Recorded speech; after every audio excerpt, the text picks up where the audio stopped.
नमस्कार मित्र आणि मैत्रिणींनो, ग्रो मोटिवेशन स्टोरीजमध्ये आणि आजच्या नवीन व्हिडिओमध्ये तुमचं खूप सारं स्वागत करते आणि आजच्या विषयाला सुरुवात करते। आजचा विषय आहे या 8 गोष्टी नवरा बायकोला अफेअरपासून रोखतात आणि लैंगिक, मानसिक, शारीरिक स्थिती सुधारून वाढवतात नात्यातील रोमांस। आपल्या काही सवयी आपले कोणतेही नाते सुंदर बनवू शकतात। हीच गोष्ट नवरा बायकोच्या नात्याला देखील लागू होतेच। आयुष्यातल्या सर्व नात्यांमध्ये नवरा बायकोचे एक खास नाते असते। हे नाते खूप सुंदरही असते आणि सोबत नाजूक देखील असते, त्यामुळे त्याची तितकी काळजी देखील घ्यावी लागते। अनेक कपल्सना नेहमी एक प्रश्न पडतो की आपले नाते चांगले ठेवण्यासाठी काय करता येईल। मग ते उत्तर शोधतात आणि वेगवेगळे मार्ग वापरून आपले नाते हेल्दी बनवण्यासाठी झटतात। पण हे सगळं करण्याची गरजच पडणार नाही जर तुम्ही काही सवयी स्वतःला लावून घेतल्या। चला या व्हिडिओमध्ये आपण अशा सवयींबद्दल जाणून घेऊया ज्या पती पत्नीच्या नात्याला घट्ट करतात। एक म्हणजे क्वालिटी टाईम एकत्र घालवणे। जर नातं हेल्दी बनवायचं असेल तर एकमेकांना क्वालिटी टाईम देण्याची सवय लावली पाहिजे। वेळ घालवण्याचा अर्थ असा नाही की तुम्ही एकत्र आहात पण मोबाईलमध्ये किंवा टीव्ही पाहण्यात बिझी आहात, किंवा गेम खेळताय, किंवा बाजूला बसून ऑफिसचे काम करताय, किंवा घरी मित्रांना बोलवले आहे। क्वालिटी टाईम एकत्र घालवणे म्हणजे एकमेकांना वेळ देणे। हा वेळ फक्त तुमचा असला पाहिजे। दुसरं म्हणजे कम्युनिकेशन असले पाहिजे।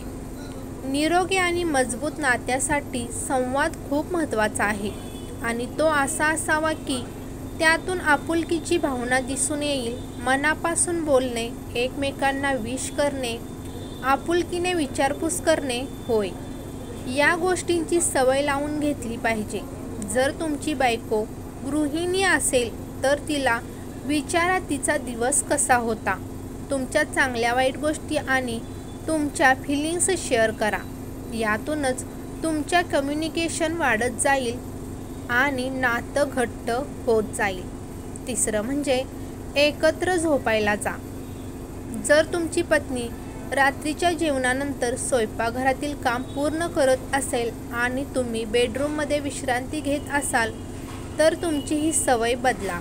तुम्ही तिला किचनमध्ये मदत करत नसला तरी झोपण्याऐवजी दुसरे काही काम करा आणि पत्नीचे काम संपल्यानंतर एकत्र झोपा। असे केल्याने तिलाही छान वाटेल आणि तुमच्या नात्यात फ्रेशनेस कायम राहील। चौथं म्हणजे सकारात्मक राहा। सकारात्मक विचार ही केवळ एक सवय नसून ती ताकद आहे। सकारात्मक विचार करण्याची सवय असल्यानं जोडीदाराच्या वागण्यातील सवयीतील काही खटकणाऱ्या गोष्टी असतील तरी त्या सकारात्मक पद्धतीने समजून घेण्याची ताकद त्या व्यक्तीत असते। घरातील कठीण प्रसंगात जवळच्या व्यक्तीशी असलेल्या नाजूक संघर्षात सकारात्मकतेची ताकद ही जोडीदाराला बळ देते।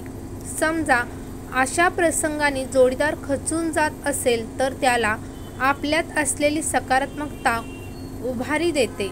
सकारात्मकतेच्या सवयीमुळे एकमेकांना समजून घेण्यास मदत होते। सकारात्मक विचार करणे। नवरा बायको असतील तर कोणत्याही परिस्थितीचा विचार ते नकारात्मक पद्धतीने न करता ती परिस्थिती ते आव्हान म्हणून स्वीकारतात। पाचवं म्हणजे एकमेकांच्या फिटनेसचे महत्त्व। जोडीदार फिट असला की आपल्यालाही फिट राहण्याची प्रेरणा मिळते। नवरा बायको एकमेकांना फिटनेस चॅलेंज देऊन आपलं आरोग्य सुधारू शकतातच, शिवाय सोबत व्यायाम केला तर एकमेकांसोबत राहण्यासाठी वेळ मिळतो, व्यायाम करायला प्रेरणा मिळते। याबाबत झालेला अभ्यास म्हणतो की फिटनेसचा परिणाम व्यक्तीच्या व्यक्तिमत्त्वावर होतो आणि नात्यावरही होतो। योग, ध्यानधारणा करण्याची सवय असल्याचा त्याचा चांगला परिणाम मानसिक आरोग्यावर होतो। चिडचिडेपणा, भीती या गोष्टी कमी होतात, मनावरचा ताण निघून जातो। याचा फायदा नवरा बायकोच्या नात्यात ताण न निर्माण होण्यावर होतो। याबाबत तज्ज्ञ म्हणतात की शारीरिक, मानसिक आणि भावनिकरित्या आपण कमजोर असू तर आपल्या आणि जोडीदाराशी असलेले संबंध देखील नकारात्मक असतात. अशा परिस्थितीत नवरा बायकोच्या नात्यात सुख, आनंद, मोकळेपणाचा अभाव असतो. चिडचिड, संशय, वाद, अशांतता आणि संकुचितता आढळते. 6वं म्हणजे स्वच्छता पाळा. तुम्हाला देखील हे पटेल की जेव्हा तुम्ही एखाद्या घाणेरड्या ठिकाणी जाता तेव्हा तुम्हाला वाईट वाटते आणि जेव्हा तुम्ही एखाद्या सुंदर स्वच्छ ठिकाणी जाता तेव्हा तुम्हाला आनंदी वाटते. खरं तर एक गलिच्छ आणि अस्वच्छ रूम केवळ तणाव वाढवत नाही तर नकारात्मक ऊर्जा देखील सोडते, जी आरोग्य आणि रिलेशनशिप दोन्हीसाठी चांगली नाही. याउलट खोली स्वच्छ आणि व्यवस्थित असेल तर त्यातून सकारात्मक ऊर्जा निर्माण होऊन तुम्हाला मानसिक शांती मिळेल. साहजिकच जेव्हा तुम्हाला उत्तम आणि चांगले वाटत असेल तेव्हा तुमच्या जोडीदारासोबतचे तुमचे नातेही सुधारेल. आणि आरोग्य जपण्यासाठी वैयक्तिक स्वच्छतेला फार महत्त्व आहे. पण नवरा बायकोच्या नात्यातही ही वैयक्तिक स्वच्छता खूप महत्त्वाची आहे. नवरा नीट आंघोळ करत नाही किंवा बायको अस्वच्छ राहते म्हणून घटस्फोट हवा अशी प्रकरण न्यायालयातही जातात. आपल्या भारतात अशा केसेस झाल्याची अनेक उदाहरणं आहेत. ही वैयक्तिक स्वच्छता केवळ लैंगिक आरोग्यापुरतीच महत्त्वाची नसून मूक दुर्गंधी, केसात कोंडा, घामाचा वास अशा अनेक गोष्टींशी निगडीत असते. अशा सवयीबाबत कधीकधी जोडीदार दबावानं किंवा घाबरून बोलत नाही. पण अशा खुपणाऱ्या स्वच्छतेशी निगडीत सवयी किंवा दुर्लक्ष नवरा बायकोच्या नात्यातून हवा असणारा आनंदही देत नाही. 7वं म्हणजे एकत्र स्वयंपाक करा. नोकरी करणाऱ्या कपल्सना दिवसा एकत्र जेवता येत नाही कारण ते आपापल्या कामात व्यस्त असतात आणि रात्रीच्या वेळीही ते थकल्यामुळे अनेकदा हॉटेलमध्ये जेवतात किंवा घरी पार्सल मागवतात. तुम्ही अशी चूक करू नका कारण घरचे शिजवलेले अन्न तुमच्या नात्यासाठीच नाही तर आरोग्यासाठीही देखील हेल्दी आहे. ऑफिसमधून आल्यावर तुम्ही दोघांनी एकत्र स्वयंपाक केला तर स्त्रीवरचा भार हलका तर होतोच, पण जेवणाची चव आणि नात्याचे आरोग्यही सुधारते. विश्वास बसत नसेल तर हे नक्की ट्राय करून पहा. पौष्टिक खाण्यामुळे निरोगी आरोग्य आणि फिटनेस मिळतो.